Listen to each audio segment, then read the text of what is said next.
কেউ আপনার সাফল্য আটকে রাখতে পারবে না। মানুন চাণক্যের এই ফর্মুলা। আমরা সকলেই জীবনে সফলতা অর্জন করতে চাই, আর তার জন্য আমরা চেষ্টা করতেই থাকি। কিন্তু কেউ সফল হয়, আবার কেউ হয় না। কিন্তু চেষ্টা করেও সফল হতে না পারলে কি করবেন? আজকের ভিডিওতে আমি তুলে ধরব চাণক্যের কিছু নীতি, যা আপনার জীবনে সফলতার পথকে সুগম করে তুলবে।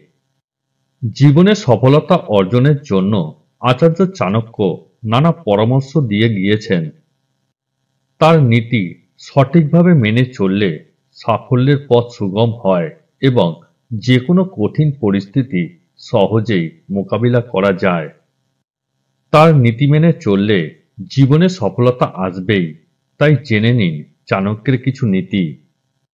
পরিস্থিতি যতই কঠিন হোক না কেন, সবসময় ইতিবাচক থাকুন, ইতিবাচক চিন্তা করুন। কঠিন পরিস্থিতিতে একদম পিছিয়ে যাবেন না, পরিস্থিতি মোকাবিলা করার কথা ভাবুন।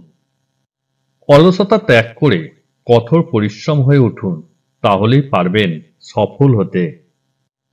জীবনে একাধিকবার ব্যর্থ হন, এগিয়ে যান, তবু ভাগ্যের উপর নির্ভর করবেন না।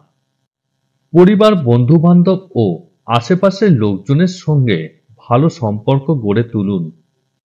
কখনোই নিজের দুর্বলতা সম্পর্কে অন্যদের বলবেন না, এতে বাকিরা আপনার দুর্বলতার সুযোগ নেবে।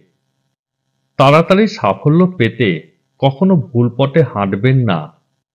ভুল এবং অসৎ উপায় পাওয়া সফলতা স্থায়ী হয় না। বন্ধুরা, আজকের ভিডিওটা এই পর্যন্তই। ভিডিওটি ভালো লাগলে একটা লাইক অবশ্যই করবেন। ধন্যবাদ।